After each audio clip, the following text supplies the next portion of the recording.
Hi everyone, thank you for tuning in to another episode of Holding Court with the Empress of West Hollywood. My name's Enoch Miller, your Empress of WeHo, and we're so excited to have you here today! We want to give a special thank you to GayLifeLA.com for the amazing sponsors they are today, as well as Kings Road Apartment Homes for all the amazing space you see here. As well, we want to give a special thank you to Impulse Group Los Angeles for helping us promote fun and sexy lifestyles here in the greater Los Angeles community. They're located in over 20 plus different countries, and they have, I think, like now they're at 25 different chapters. I mean, they're expanding crazily, and it's amazing. They're doing so much for LGBT individuals and for gay men, helping them live amazing lifestyles.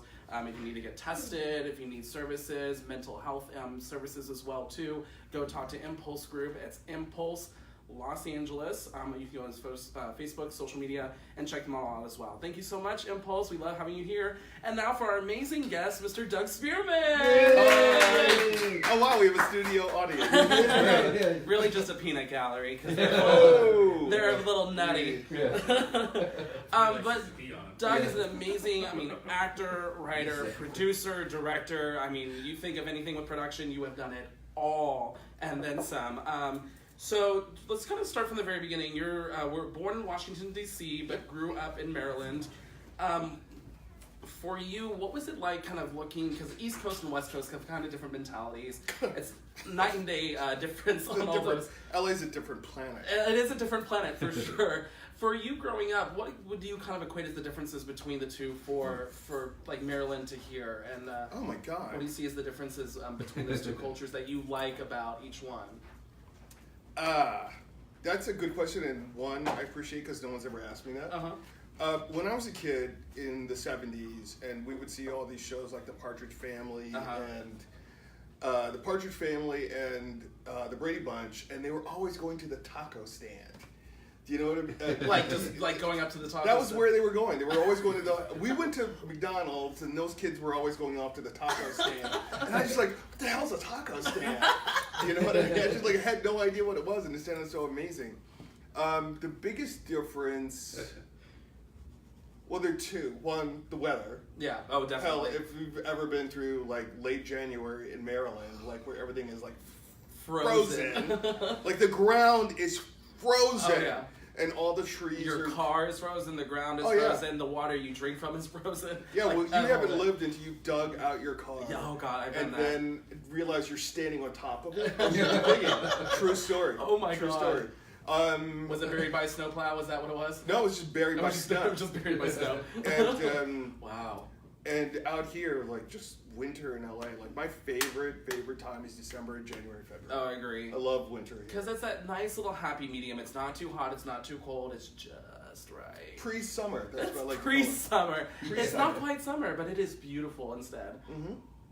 And I like the life out here. Yeah.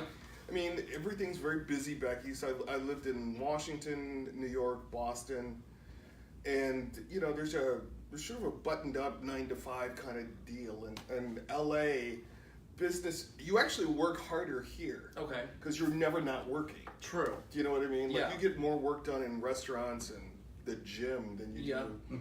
That's true. Actually in an office. I totally agree. And you see people going out to lunch or dinner, and they're either on their laptop, they're on their phone, they're doing something. Or they're just Hugo's right up the street is like the gay power breakfast joint. It really is. Honestly, that place, Marco's as well, they have tons of meetings over there. The Big Gay Starbucks has tons of stuff going on. Big Gay Starbucks? Yeah. Absolutely. Lots of those. So it's very true. And I do agree.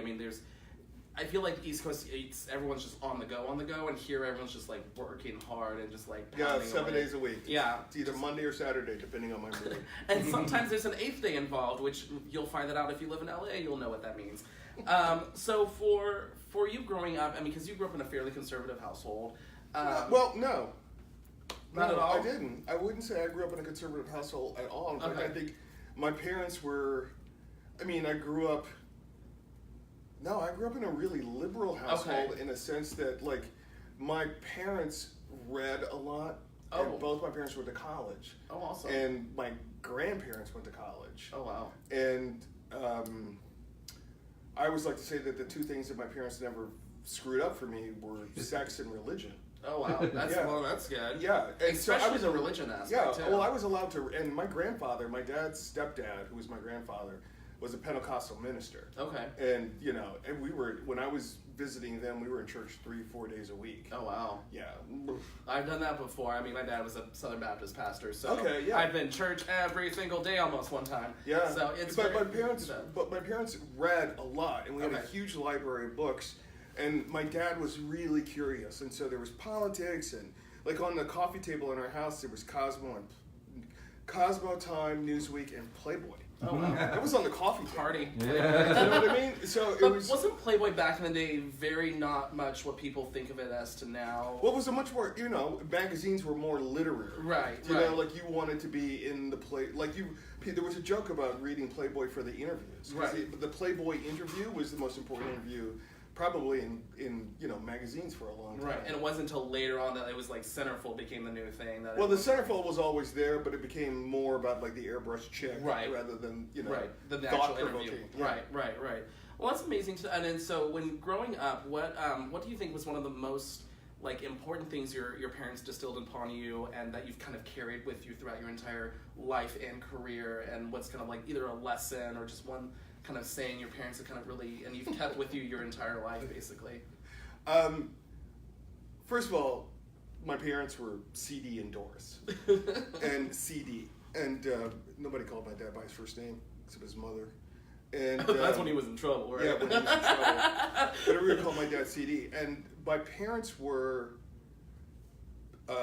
smart, super sexy, and very charismatic and alluring. And they had both had like a lot of trauma in their childhoods. Oh, wow. And the thing about them was there were several things that I take with me from my parents. They were really great neighbors. Oh, okay. I grew up in a neighborhood in Maryland on a street and a cul-de-sac, and there were no divorces and very little movement in the 35 years that my parents owned that house. So very longevity. Like a lot of longevity. Yeah. Okay. And everybody had keys to everybody's house. Oh, okay. And we were in and out of each other's homes all the time. And my mom had been a nurse, and my dad worked for Amtrak, and he worked for the federal government. Oh, wow. And they were just really great neighbors, and I grew up in this world where like you helped people. Right. You knew your neighbors and you helped people no matter what. And because of the stuff that had gone health-wise and all kinds of drama that had happened in both my parents' separate upbringings, they were just sort of like, let's just get on with it. So the true definition of what a community was. Right, and then you just get up off of whatever's going on with you and you just handle what you need to handle. Okay. But I will say the number one thing that, I certainly got from my mother was my mom got sober when I was about 14. Okay. And she called me into her bedroom one night, and she said, look, your relationship, because my mother had a spiritual awakening as a part of her getting sober. Okay. And my mom drank bourbon like gay men do crystal. I mean, she was on. So she was pounding it. She was on. Oh, wow. And she said, your relationship with God is the most important relationship you'll ever have. Oh, wow. And your father and I can't give that to you, so it's on you to go find that and cultivate it. And they started, and she said, and you're going to start next Sunday. So find the church and go to it. Like a true mother would. Yeah. And that put me on a road to, sort of seek a higher connection and a higher calling. And it's, it's been a journey. I mean, ashrams, synagogues, cathedrals, temples, holy places, watering holes, whatever. You know what I mean? And to really find a worldview that is grounded in a really strong spiritual view. So would you say you're more, instead of like a straight up religious person, you're more of a spiritual individual of just like seeking spiritual enlightenment? Well, enlightenment, the word enlightenment in Sanskrit means to be awake. Okay. And I don't always want to be awake. Okay. But now that I'm on the journey, like you constantly are waking up to things. Gotcha. And the world reveals itself to you. And that's just as you go along your path, it kind of things present themselves as right, exactly. Well, you got to realize that, it's all connected. Awesome. Like there's the reason why I do what I do. I'm sorry, I'm going to shift the chair. The reason why I do what I do is because I feel like I'm supposed to be doing it. Awesome. You know, I would much rather choose to, you know, my life and my work, my career are all a choice as opposed to something that I'm doing just because I need a paycheck. Gotcha. Okay. And I'd like to start like going into how you got into your career, because it's, Jesus, an extensive one, an amazing resume of everything you've done. You attended Indiana University, and did you know straight going into university that you wanted to do film, television, that you wanted to do? I knew going into elementary school. Elementary school? Oh, so you knew from like the beginning. No, I'll tell you, like there was this, we moved when I was 7 to Maryland. Okay. Right before my 7th birthday. And the school I went to was Ridgecrest Elementary School. Ooh. And there was a Christmas play. Oh, was it like the regular like Christmas Carol or anything like that? No, it was some. I don't even remember what it was, okay. But you know, I wanted to be a toy soldier.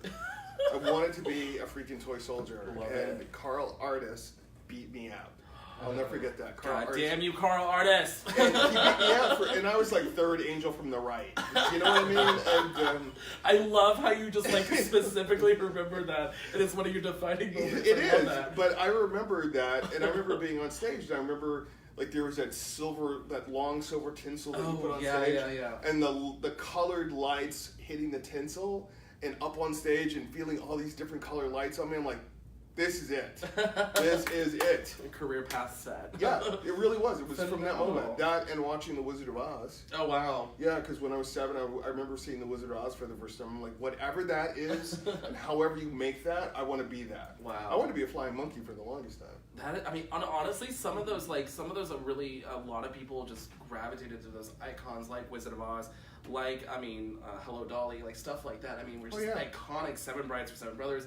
They were just. You're speaking my language. No, seriously, my mother used to tell a story about like the first time I went to see the Nutcracker. Oh yeah. Because I wanted to be a ballet dancer for a long time. Oh really? And my dad was like, no, Yeah. I don't think so, dude. But my mother, like, I was 4 years old, and they took us to see the Nutcracker. And my mother said I came home and I grabbed her by the wrist. And I sat her in the living room on the sofa, and I danced the entire Nutcracker for her by myself. Oh my god! And I've probably seen the Nutcracker, I don't know, 100 times. Last year I watched 10 different versions of the Nutcracker. Oh my gosh! It's not the holidays. Are you so excited for the new Nutcracker coming out? Maybe. We'll see on that one. Exactly. I'm gonna go see it and judge the shit out of it. That's what we love to do. We love to tell to take up all these new movies that they're coming out with and judge them for filth.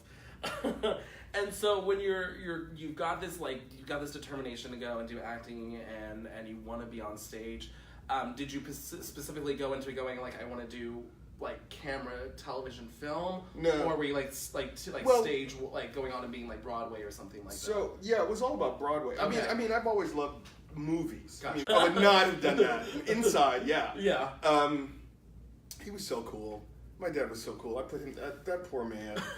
I remember one time, like when my father figured out that I was a little homo in training, my mother had these organdy white curtains, and I'll answer the question. My mother had these organdy curtains, these white, stiff, like chiffon-y kind of curtains. Oh, okay. No, with a big ruffled flounce on them. Yes. And she had taken them down to clean them, and they were laying on the floor in the bedroom, and I saw that, and I saw a white ball gown.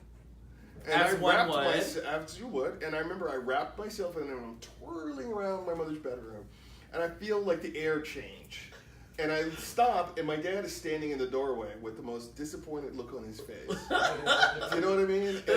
And my mother had really great clothes. I mean, she was a clothes horse. She was a combination of like Betty Draper and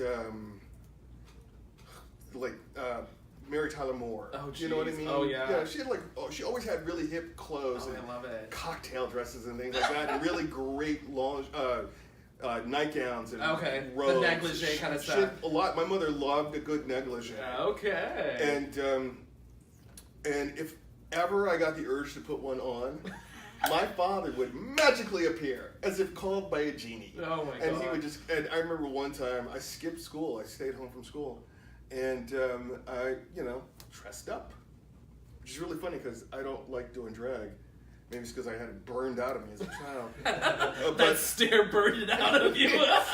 But Dad, like, I was running around the house playing Bewitched or something. Like, okay. I was Samantha Stevens or something. Oh my gosh. Yeah, I know, it's tragic. And Mowing training, I love it. and I saw my dad's car pull in the driveway, and I had no idea he came home for lunch. Wow. And I went running through the house, and evidently I went running through the dining room and through the living room, and I passed this bank of windows that we had. And evidently Dad saw me, and I went running upstairs to my mother's room, and I'm trying to get out of, this pink lace negligee. And my dad, you know what my dad said? What? He just yelled up from downstairs, "Take that off before your mother gets home." He was so cool about shit like that.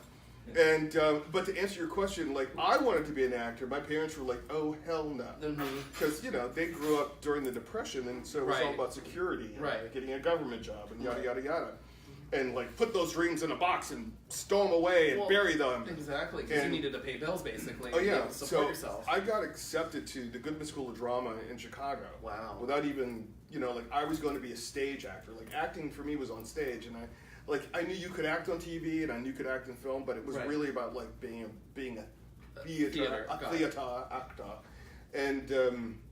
And I got accepted. I went running downstairs, and they were like, my mother's like, "Oh, that's really great, but you're not going." Wow. You're not going. You're going to a university. You're going to study something useful. Wow. And you're going to get a job, and that's that. Close the door on that dream. Shut that. So I being a very willful, hard-headed child, I did what they wanted and what I wanted. So I wanted to major in so I double majored in theater, performance and direction, and television production and direction. Okay. Because I had an aunt, my Aunt Ruth had a TV show in Washington, and so I was around television a lot. Okay. And I thought, and the Mary Tyler Moore Show. And I thought, well, I could go work in a newsroom. I could work in TV. And then I have a minor in art history. Oh wow, art history. Holy crap, that's really good. Yeah. So I knew what I wanted to do, and I was like, we're paying for college. I'm going to enjoy my education. So I took things that I liked. Right. And because I was taking things that I liked, I really loved it, and I got good grades. And at IU we had a PBS station. So my first job was in 1981 at a PBS station. I started working television in 1981. Wow. And then when did you start? Because it was 81. Okay, so 81 you're working for television, and like when you get there, are you like immediately enthralled with being behind the camera, or do you still want to be in that spotlight and have that front kind of view of you in front of everything? No, I didn't. I really didn't, because I went to a school at a time when being black, there was no place for me. Okay. Do you know what I mean? I went to, it was a very racist town. I learned exactly how black. Still is. Yeah. Unfortunately. But I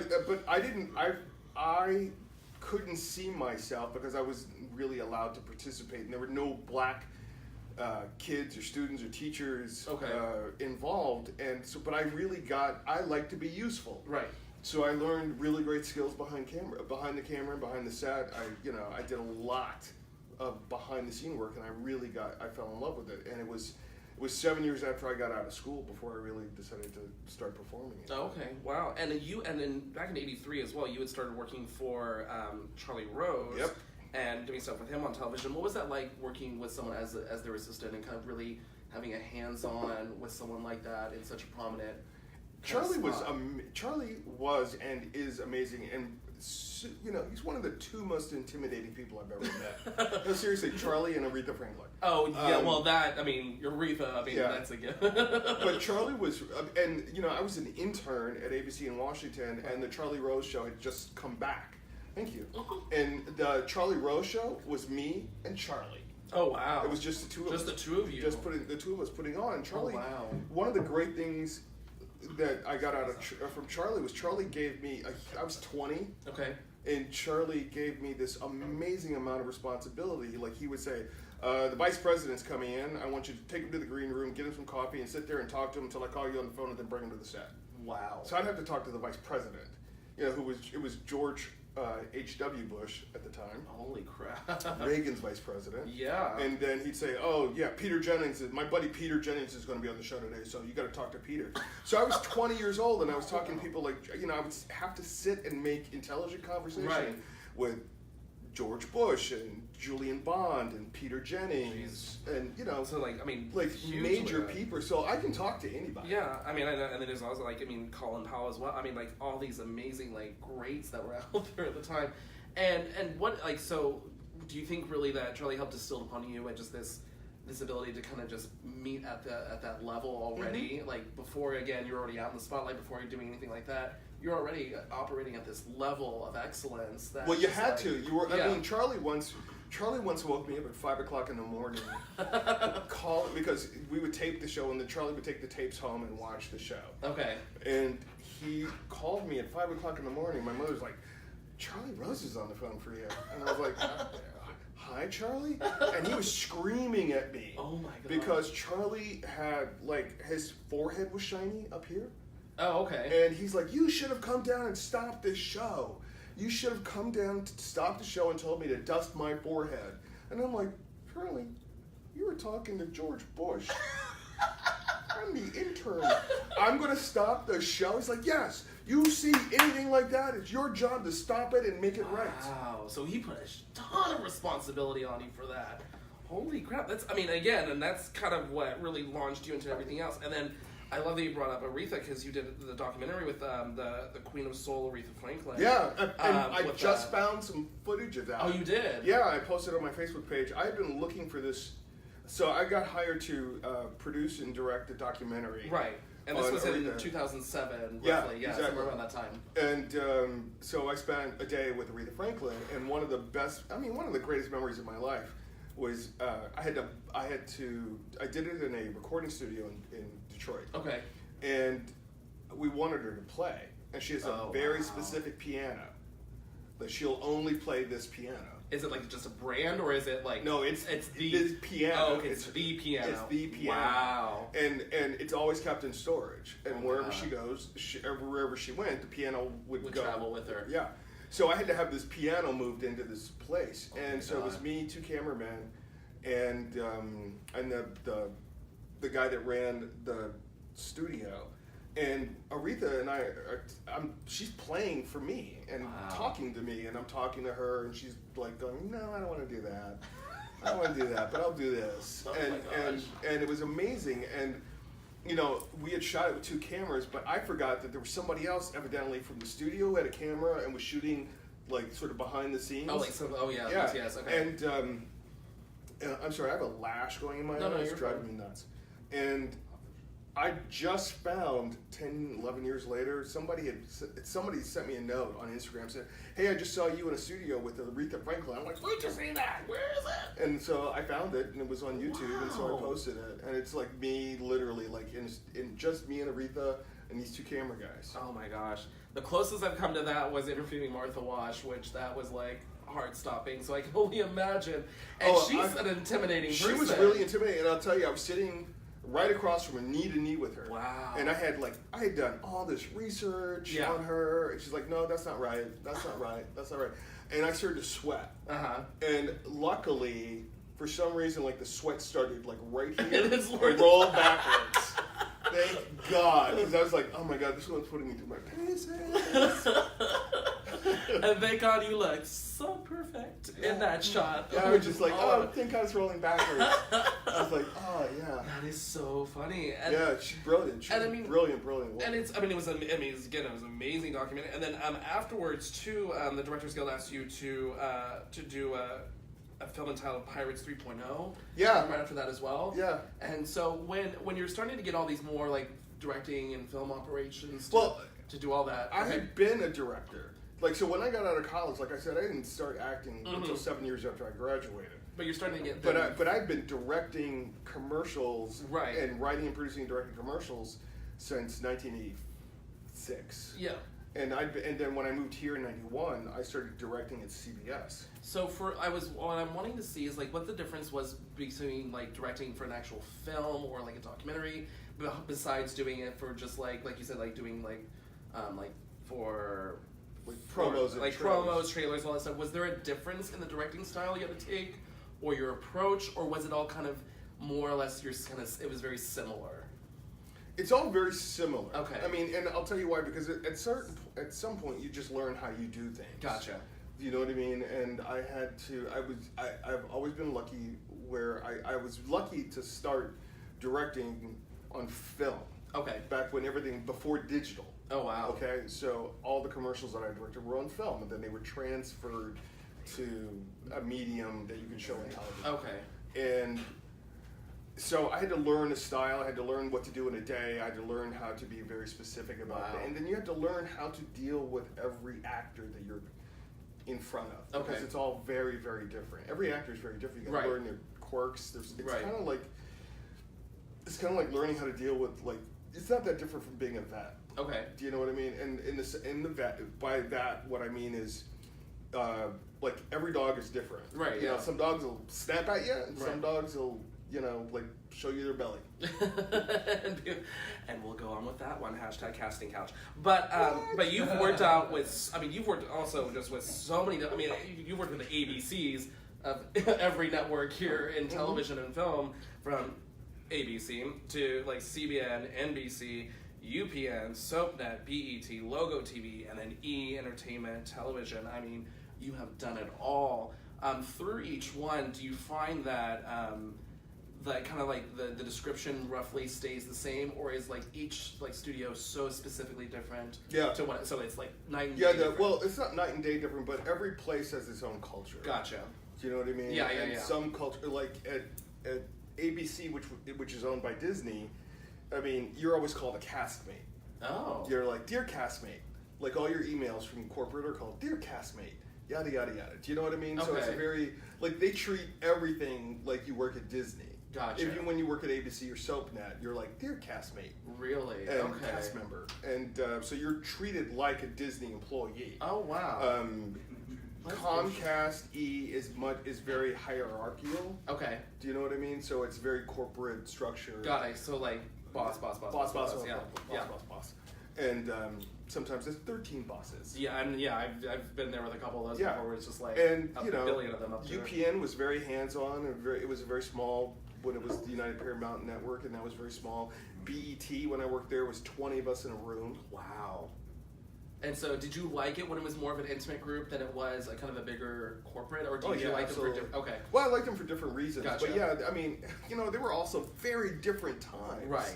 True. You know what I mean? That's true. And like compared to what they are today. Well, yeah, and the culture has changed. Right. Like the amount of drinking that we did in television, up until like 1990 something.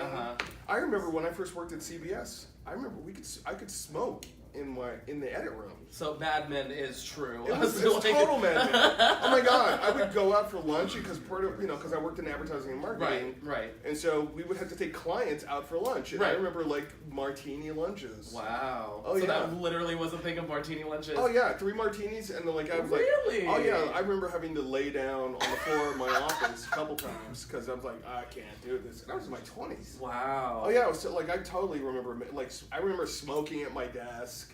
And so walking around with a cigarette in my mouth, and every Friday, we would have Thursdays and Fridays we would drink at work. Wow.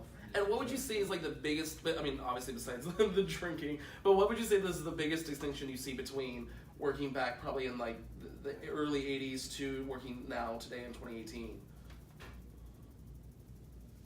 Wow, great question. Because I know there's a lot of different changes, obviously, but like, what's the one that stands out to you the most? Well, it's kind of made this weird arc. Okay. And I'll explain that. And back then, your level of individual creativity was it was explosive. Okay. You could do so much, and you were doing it in a way with. Where everybody couldn't do what you could do. Okay. Not everybody had the access to the technology. Okay. Do you know what I mean? Yeah. And it wasn't as corporate as it became. Okay. You know what I mean? Yeah. So there was like you marching into I can't tell you how many times I as a producer or writer-producer would go and pitch the president of the network. Oh, wow. Or the network of the station and say, hey, look, I've got this idea. And they're like, yay, here's $100,000. Go do it. Wow. Make sure it's on the air next week. Do you know what I mean? That's direct access, basically. It was direct access, and your creativity was just it was explosive. You could do anything. You could do anything. And then it went to this super controlled arc of where corporations really took over, and multinationals and like conglomerates and things like that. But now we're in a time where because technology has become so easily accessed. I mean, we're recording this on a phone. Yeah, on an iPhone. Yeah. You know, seriously. So now that explosive creativity is back again. Yes. You know what I mean? And one of the reasons why I feel like I thrive now is because I'm outside of the corporate structure and I'm doing what I want. Right. And I think that's so true. It's honestly almost made an entrepreneurial aspect to television film where people are doing more of their own kind of like indie film in a sense. It's like everything's an indie film. Yeah, it's the Wild West out here. Exactly, dude. It really is. I mean, everyone has the ability to do their own series. I mean, there's so many new like web series that are popping up that are. I mean, just I can't even keep up with them. Yeah, and they're even phenomenal. Facebook actually now has series. Facebook, I think Facebook TV or Facebook something. I don't know. It's Facebook video. But it's good. It's really good. It is. I mean, it is. There's like so much going on that just online media has really just exploded. I mean, on demand, streaming, so many things have opened up avenues. Like, I mean, the fact that Netflix now is doing almost like $7 billion in like funding for new shows and programming, and they have like 700 different new shows that are coming online this year. I mean, they are a testament to something like that is just like creativity's exploded. And you know what's really funny? I had a journalism class when I was in college in 1981, the fall of '81, and we covered all of this. Okay. Wow. They knew all of this was going to happen. We knew all of this was going to happen. It was something.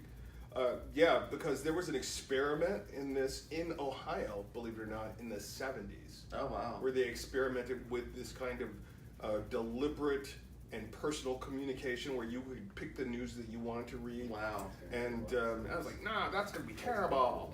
And because it's part of my problem is the lack, like you can choose so much of what you want that you limit your exposure to new things. Right, exactly. And that's what I feel like sometimes you're right, that is so true with us. It's like we kind of put on the blinders a little bit, stay and focus what we want to focus on, and we do miss all the things that could be out there. Ancillary stuff, which is you asked me about the difference between living back east and living here. Yeah. The biggest difference is like, I used to do this thing in New York called pinballing. Okay. Where you could leave the house in New York and just like, I'm going to go do this, but then you run into somebody and then they're like, let's go over here, and then you like see, you're on the street and you're like, I never saw that store, here's that coffee shop I've never been to, or like, oh look, a flower seller, or let's go into this flea market in this, this thing. You explored and you had, you took in new things. Exactly. And in LA, you're like, I got to get in the car and I got to go to the Valley. I got to go to Warner Brothers, and I'm not looking at anything but my direction to get there in my map. Exactly. And it is. You're very right. It's like that, and I do miss the times when people get to go out and just like have that adventure, like that adventure. Yeah. When I lived in Boston, when I first moved to Boston, I would go out. I would go for like an hour walk after dinner every night when in the spring and in summer, because I just wanted to like learn something, and I would walk for hours and just find things. Oh wow, and it's true. And I find so much more when I walk. I see more than when I'm actually driving, because when you're driving, it's just like if you're not paying attention in LA, traffic, it's not always good. It's not always good. You need to pay attention to those cars in front of you because they will stop on a dime. And I want to talk about now, kind of getting into when it comes to the LGBT community in television and film, because you were on a very popular show, Noah's Ark, which was amazing. You played, it was Chance Counter. And, I mean, honestly, it was it was on Logo Television. I can see you. I can not only see you, but I can hear you. He's got a mouth. We love Bradley. We got some stories to talk about. But it's... I told you, it's peanuts, they're full of nuts. Yeah, okay. They're my fruity little nuts. But, I mean, that was kind of one of those shows that really came out and really struck a chord with the LGBT community, that everyone was just like, oh my god, yes, we've been wanting something like this, especially for for the colored community and people for Latinos. Wait, did you say the colored community? Yeah, for people of color. Okay, For, like where I'm from, colored has a whole different interpretation. No, for people of color, for Latinos, for Black Americans, for getting, and it was something outside of the, like, people were calling the mainstream media, and it was just like something that really took into. It's pretty amazing to be, to have your picture in Rolling Stone. Oh, yeah, exactly. And like I remember in USA Today, it took over everything by storm. Pretty cool. Yeah, and you guys really kind of put it on the map of just showing us that. I mean, first of all, it was just, some everyday family that had everyday problems that was just like, and then the drama that ensued, and oh, by the way, they're all gay. Yeah, well, that was the reason why I took the part, is because I thought the most revolutionary thing about it was the fact that I would be playing part of a male couple who were married and were raising a child. Right. And they were raising a little girl, and they were black. Right. And like, you never got to see black men raising a child, let alone a daughter on television, right. And she was and doing it in a rather conservative way. Oh, and it was like nothing you wouldn't see on any other show in any other network. Exactly. It was, and that's what I love so much about Noah's Ark, is the fact that it just put everything, wasn't like put out there to be put out there and like to have a message or something. It was just like, no, we're showing people dealing with everyday issues like anyone else does on any other network, and that's what I think was so impactful about it. It just gave this kind of putting it out there that everyone's not like trying to be like, oh, you're trying to say something, you're trying to put a message out there. It's like, no, we're just showing that hey, this can be put that out we on are television. actually live. Yeah, that we are actually human beings. Right. We have lives. Yeah, and it's like we have normal lives like anyone else does. It was normal, a little elaborate. I mean, obviously, normal. Some of the shit that I had to wear was like, okay, like I had to be wrestled into some of my costumes. Oh, really? Oh yeah, yeah. I mean, look at me. I mean, come on. That's there's a few of those costumes that were like very revealing. I would cry. Oh yeah, there was the Speedo. I had to be wrestled into that. I had to be wrestled into this beautiful. I got married in a Giorgio Armani suit that was lavender raw silk. Ooh. And I fought like a tiger not to wear that. Oh my gosh, really? Wow, how come? Why do I have to wear lavender? Can't I just wear a tuxedo? And shit with sashes. I mean, I kind of like a good sash, though. Yeah. But I'm just really gay. Said the guy with the crown on his head. Said the guy with the big old crown on his head.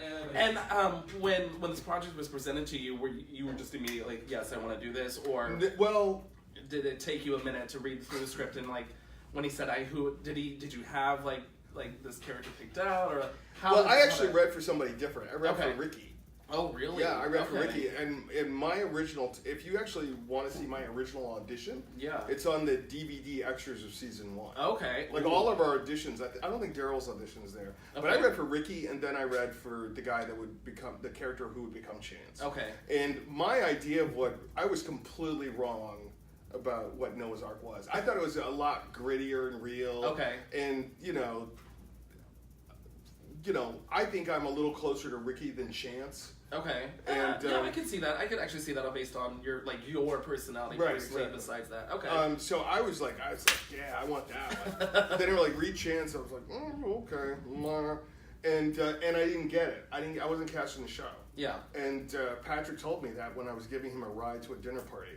And I'm like, wow, you asked me for a ride, and now you're telling me that I'm not in your TV series. Wow. Okay. Ballsy. Ballsy. You're walking home. Yeah, exactly. This is pre-Uber. Wow. And, yeah. Oh, wow, yeah. And so what happened was the guy that had been cast in the part, his management company pulled him out because they didn't want him in a gay show.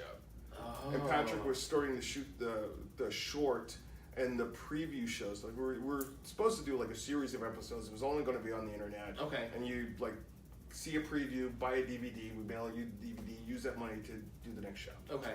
And Patrick was shooting. Wow. And he had to replace this guy. And I was going on vacation with my boyfriend, and Patrick called me and on Thursday and said, can you do this? And I'm like, I'm going out of town tomorrow. Well, can you come back? No.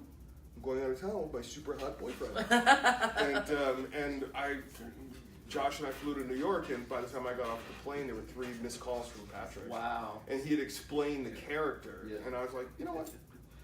I talked to Josh about it in the In the baggage claim area. In the baggage claim area at JFK. Yeah. On like 11:30 on a Friday night. And then on Monday you were flying back. Yeah, I said, I said, so what do you think about it? Wow. Yeah. And so he was all for it with he was fine with it. That's awesome. And I mean, again, it took off. And then the next one that you actually directed and wrote was Hot Guys with Guns, which I went to the premiere for that, and I absolutely loved it. It's really cool. So the premise of it is basically Lethal Weapon with Mel Gibson and Danny Glover as young, hotter ex-boyfriends. Yeah, and that's kind of the basis of it. It's like a detective story. Yeah, it's a whodunit and a detective story, and it takes place in L.A. and like the gay mafia, right?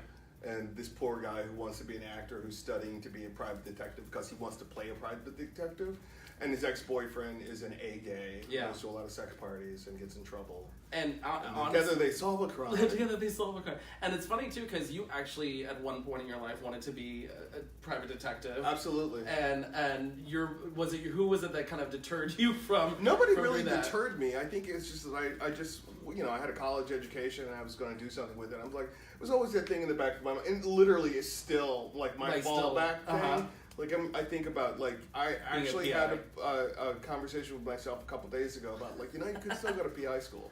Wow. Because I really love research, and I'm nosy, and I don't believe, I'm nosy. Well, and you're good with, you've done enough acting, so you've got the acting part when you need to go sneak in. Yeah, and exactly. Like, come in with a disguise and do all that fun stuff. No, but I think it's really interesting. There isn't that much difference between digging up stuff on people as opposed to, it's all observation. Right. As a writer, I'm observant. As a director, I'm observant. As an acting teacher, I have to be observant. Yes. As an actor, in order to create a character or to find a character, I observe the world. Oh, wow. It's all observation. That's an amazing, it's a great point of view to have with all that, and it's really, you don't think of it like that, but it's so true. It's observing people and, like, how they react and interact, and especially as a writer, trying to create those interactions as natural as they would be. They're all in here. They just tell you what to do. All I do is, I don't really write so much as take dictation. Okay. From the voices in my head. The voices are not real, but they have some great ideas. And when you came up with Hot Guys for Guns, like, was this something you had in the back burner for a long time? Or? Oh yeah, okay. I'll tell you how it happened. Oh. Awesome. So I was driving up Vine. Okay. And I saw a poster for a show. It was some detective show. And if you look at posters for shows like that or movies like that, it's usually two hot guys who are holding guns. True. With like a vintage convertible or something in the background. Just like, And exactly, and I thought, hot guys, and I went, oh, look, hot guys with guns. And I was just like, bing, there's an idea. But you can look at the Lethal Weapon poster, and it's usually the white guy standing in front of the black guy. True. Like Two Guns with Denzel Washington and Mark Wahlberg. That's another example. Yeah. But I thought, oh, wow. And then my boyfriend at the time and I were at a party, and I was like, hey, I had this idea about two guys who were just two boyfriends who weren't making it in L.A. who decided because they loved Charlie's Angels and all those like heart-to-heart things like that they decide that they're going to do that. And that's where the idea came from. It happened in a bar. Oh wow! Like we were sitting there. I was like, I saw this poster. I had this idea. What do you think? And originally Pip, who is Pip and Danny, they're two characters, and Danny was always going to be an actor, but Pip at one time, actually, until I went through Outfest and the script went through the writers lab, Pip was a hairdresser. Oh wow! Like my ex-boyfriend. Oh wow! And so when you you took a lot of it from like personal experience and stuff with life. Believe it or not, most of the movies are true. Really? Yeah, including that crime. So it's really all happened. based off on like a real crime and everything. Wow. How did you go about finding the details for that and being able to some of those you have to make up. It's called artistic license. but the thing that creates the crime is real. Okay. Gotcha. Yeah. So it's a lot of it's just really just factual stuff. Yeah, it's just I just pay attention to what's going on in my life. I mash up people's names. Yeah. I just use stuff that conversations I've had and just like, what would it be like if we did this? What would happen? And so for you, when it comes to your creative process of either developing a script or developing a concept, do you have to does it just kind of randomly come to you, or do you kind of sit in mind, or is it just every now and then you'll have a spark that goes, like what you said, two hot guys with guns? Yeah, no, it usually, Yeah, it's explosive. It's explosive, okay. Yeah, like it hits me like a brick. Oh wow. You're just like boom, there. Yeah, exactly. Boom. Okay. And usually I know the whole thing. Oh wow. So it's like it hits you and you already have everything ready to go. So when you kind of put pen to paper and actually kind of writing everything out or kind of storyboarding or whatever you're trying to get to accomplish, like getting into like start to finish, how do you kind of work on that process and kind of getting that all down? Well, I like to start with an outline. Okay. And for me, an outline is less of like point. Gotcha. It's a short story. Got it. So I'll write a short story Got that it. has all the points that I know at that time. Okay. You know, all the way through the end. All right. And then I'll start typing out character descriptions and who I think they are and where they are. Okay. And then I'll start just like sit down and go, scene 1. You know what I mean? And right. but I have this short story that I've written that I can draw from. Okay. But literally, like I write, and I'm working on a novel right now, which is my second one. Hopefully I'll publish this one. But the thing is, like, things come into my, like, I know things that I couldn't possibly know. Uh-huh. Do you know what I mean? So Yeah. that's why I think I'm just taking dictation. When I wrote my very first script, they were talking so loud. I'm like, I was typing an argument, and I started to stand up as I was typing. I'm like, wait, you're talking too fast. You're talking too fast. Do you know what I mean? Like, I'm trying to, so it's like taking dictation. Wow. And it comes to me, and then they will, I just start talking, and they will reveal themselves. And sometimes as I write, I'll go back and I'll change things. Okay. And then I'm like, oh, this linkage is missing. Or like, oh, of course there's a better way to do this. Yeah. You know what I mean? So it's sort of like, it's constantly moving pieces around. And originally, when I wrote the very first novel, I wrote it on a computer, but I would print it out, and I would literally cut the pages apart. Yeah, I've seen people that do that. And I will like rearrange the pages. Wow. Sometimes. And so it's not necessarily, it's just more, it's like you trying to get it out there, and then he's kind of like find out, okay, oh, well, here, and just make it all work together from that. And then when you start to get to the process of actually, like on a directing and putting a production together, how do you come about with finding people and like cast? Do you like pull from your circle of friends first, or okay? Well, a script. It's great to read a script, but a script ultimately is made to be spoken aloud. Yes. So I have to have people read it out loud. Okay. Because it changes it. You find out what works, what doesn't work. Yes. When you try to put it in somebody else's mouth for them to speak. Mm-hmm. So I do that, and because I've worked and studied in LA for my entire adult life. Right. I cast both of my movies basically out of my phone. Oh wow. Do you know what I mean? Like I can do it out of my contacts. Oh, that's I know amazing. some really great actors. Yeah. And so I just go, hey kids, want to make a movie? Yeah. You know? And do you already do you kind of go into it with these people in mind, or do you kind of okay? So you've already got an idea. Well, sometimes I mean, like the thing with Hot Guys with Guns and the new one From Zero to I Love You, I wrote them both for me. Okay. To star and, and grew out of the parts. Like I literally. So as you developed it out, like I aged myself out. I'm like I'm too old to do this. Do you know what I mean? Like nobody wants to see that. Yeah. But luckily I had Mark Samuels to fall back on and Daryl Stevens. Okay.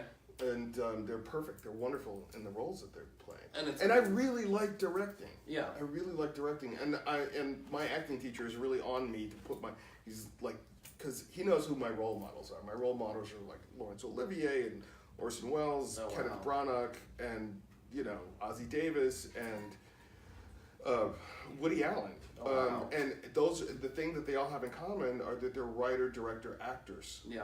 And he's on me now. My acting teacher is a guy named Richard Lawson. He has a studio on Lancashire called the Richard Lawson Studio, Waco Theater. Oh wow. It's a great place. And Richard's on me now to put myself in my own work. Gotcha. And do you find it hard? I mean, because you were saying, you kind of writing these scripts for you, but then ended up kind of pushing yourself out. Do you find it hard to kind of put yourself in the script, or is it was just the nature of the beast of how it just happened with? Well, it's everything kind else? of the nature of the beast. Okay. I did try directing myself once. Okay. And it was a fraught situation. Let's put it that way, because there's a lot you have to. Right. You have to. Part of directing is just answering 900 questions. Wow. Yeah. You know what I mean? And like, okay, I'll listen to you. I can't, not right. you yet. Right. What? Yes. Right. No. The green one over there. Look up. Because it's a million different things. I mean, like everybody has a question. Right. Is that enough blush? No. Yeah. Do you know what I mean? Because you're in charge of everything. Everything. Yeah. All roads lead to Doug. When you're on the set and you're the director, you're the one. And, True. I'm the one gluing this thing together every day. True. And also, it's in it, and the buck stops there. It's you are the boss when it comes to how everything's supposed to come together to the finished product. And so, so I can see how that can be very challenging. And then to act in the scene with yourself. And it's weird to, be in a scene and act with somebody and then direct them. Mm-hmm. I haven't gotten to the point where that's comfortable for me yet, but I'm going to. I'm going to have to. And do you find it hard to transition between, when you're filming a scene, go behind the camera, review it, check it, give notes, do that? Do you find it hard to kind of switch back and forth between? Okay. Mm-hmm. Is it just the mindset of switching out of the two roles, or is it what's the hardest part about that? I think it is when you're working actor to actor. Mm-hmm. There are certain lines you don't cross. You don't direct other actors. True, right. When you're in a scene with another actor. Right. Although it has happened, and I've certainly had. I'm like, thank you. Yeah. Do you know what I mean? And I see other actors do it. I don't like doing it. Gotcha. Because the director's in charge of that. Right. So when I'm bouncing, but I forget, where am I the director now? Am I the actor in the scene? What am I doing now? So it's trying to find where to cross and not to cross those lines of those roles. Exactly. And okay, so I can see how that can be very difficult. It's confusing. Do you find that people are very understanding and are typically pretty good at playing nice with you trying to do well? Okay. Yeah. Well, because I run a really good set. One of the things I'm really happy about with myself, and the thing that I think I do very well, is I run a really great set, which is great. And like you said, it's supposed to be your friends too, and people you work with. But it's also people that I treat everybody. I do this thing called the Braveheart speech. Okay. And at the beginning of every day. Please tell me you wear war paint. I wish. And a kilt. Yes. No, I don't. But maybe I will. Damn. Expectations. Yeah, God, blue paint and a kilt. I got you okay? Excited for a minute. Wow, look at you. You're red as a meat. little warm. I am gagging for that. But what I do is I say, this is what we're going to do today, yeah. and this is what we have to accomplish. Please respect each other and treat each other with courtesy and respect. Yeah. And that's great. And honestly, I feel like it's when you have that personal touch with everyone as a director, things run better, people are happier, work goes smoother. So it's really great to have that mentality of just kind of really just keeping everyone focused and just say, hey, let's work together and just make this kind of a cohesiveness. And I really like that it pulls back to your family upbringing of that whole community you were involved with and how everyone helps each other, everyone works together. And so it's just great that it ties in so much with how you run a set. And it's just, you don't see that very often. The directors are usually very harsh, very no. And it's just it feels like you're kind of just Mr. No. They never want it, and they never give you any kind of fun direction, but the fact that you're there and you're involved and you're working and you're cognizant of the fact that, hey, I'm here to actually work with you and make this work better. And I'm trying to think of your feelings as well, too. Well, you have to respect them as individuals and humans. You don't know what's going on. And people work through all kinds of horrible situations. Exactly. But I heard a director say, hire better, direct less. Okay. So you hire the best people you can. That's smart. And get out of the way. Yeah. Let them do their jobs. Yeah, my job is just like that. Yeah. But you know what? You brought me the table, you brought me the water, the craft is excellent, I love the glass. I just want to move it just like that. It's okay? Yeah. Now let's go. Exactly. That's what I do. Exactly. You picked out these fantastic chairs. I love what you did with this room. It's a great set. 90-10. You know what I mean? It's lovely. Yeah. But I'm just going to do this. Yeah. Just that slight little tweak. Yeah, exactly. All I want to do is tweak. I don't want to have smart. to go in there and teach you how to do your job. Right. And that's what's again, when people do their jobs and they do it the way they're supposed to do it, you don't have to worry because it's done. Mm-hmm. And then all you have, like you said, just that small little adjustment, you're like, oh, you know what? Let me just move it. I love it. And I don't do a lot of takes. I learned something from, oh my God, Clint Eastwood. Oh, wow. Clint Eastwood would shoot the rehearsals. Oh, really? He will shoot his rehearsals, and he'll go, you know what, that's great, let's move on. And because I'm like, if you can't get it in 2 to 3 takes, you're not going to get it. And especially at the budget level that I am producing my own stuff at, time is money. It is, yeah. You know what I mean? And so I don't has have time. to be very quick. Which is one of the reasons why I rehearse. I rehearse like theater. Oh, so we rehearse because I don't have time for you to get on the set and figure it out. Which is smart though, because too many times people are just do take after take after take, and you're like you're very much so. If it's not 1 or 2 takes, we're not getting it. Yeah, and I You're actually wasting my yelled time. at a director once. I said, "What do you want? Yeah. Just sing it to me." Yeah. And I'll sing it back. Right. You know what I mean? Yeah. It's not brain science. No, just tell me exactly how you want it, and I will do exactly Brain that. surgery and rocket science. I mixed Brain metaphors. science. Hey, it works. Honestly, I do exactly what you meant, so I am right there with you. And then for anyone you could give as an aspiring like actor, director, like a piece of advice that you've carried through with yourself, or something like that you would just want to give someone that's like looking to go down this avenue. What's one thing you would say to someone like that? Can I say two things? You can say, yeah, two things. Okay. First of all, your reputation precedes you. Oh, definitely. And so be nice, be on time, Yeah. be polite, be professional, Yes, be courteous and kind. definitely. Because nobody wants to work with an asshole. No. If you have a bad attitude, you Yeah. have a short career Oh, wow. ahead of you. Yeah. I've seen it. I've seen it all the time. Because Yeah. you're replaceable. Yeah. You're replaceable. And that's the thing. A lot of people don't realize there is always someone better. Oh, it's Always. not even someone better. There's just someone else. So, well, true. Do you know what I mean? Yeah. They don't have to be better. They just have to need be someone else. nicer. Yeah. You know, somebody who else. Gratitude and appreciation go a lot to making your career Amen. sustainable. Oh, yeah. The other thing is be smart, Okay. because nobody likes a stupid actor, Nope. and that means read Mm-hmm. everything. Go see theater. Go to art museums. Get a great teacher. Get several teachers, but just get a teacher. Read plays. Read magazines. Read books. Get interested in the world. Learn the context of things. Go see paintings and art exhibitions and ballet and kabuki. Yeah. Watch sports. Yeah. Know the world, because Right. it's art. It's my job to interpret all of it. Yeah. And that's so true. I mean, too many times people come out and when they hear a well-rounded individual, they just think like, oh, I went to school, I did this, I did that. It's like, no, get out, explore, discover your community and the Yeah. things around you. Do things outside your comfort zone. Yeah, Like exactly. a couple years ago, I was invited to join the gay polo league. Oh. Yeah, and I hadn't been on the Fun. horse. I know, it's great. And I was like, do I, what? And they were like, come out and take a lesson. I was like, okay. And I found out I loved it. It's an And, like, intense sport, Yeah, too. you're 45 miles an hour on a horse, and you got like all the stuff in your hands, and you're swatting the ball. Yeah. I had no idea I was that. And then I started skiing in my early Wow. 40s. So like constantly I try to push myself outside of my comfort zone. Yeah. And I think it makes me a better person and certainly a better actor. Yeah. And a better writer, because you soak up experience. Right. And I think definitely it is. And then too many times I meet people that were just like, oh, I've lived in the same place my entire life. I've never gone outside this limit of the city area, circumference, or whatever. And they just don't explore the world and actually understand what's actually out there. Mhm. And get to know that, hey, there's more than just this little box you're in. Well, there's that, yes. Yeah. But there are also people who, like Elizabeth Barrett Brown, not Elizabeth Browning, Emily Dickinson. Okay. Never left her house. Right.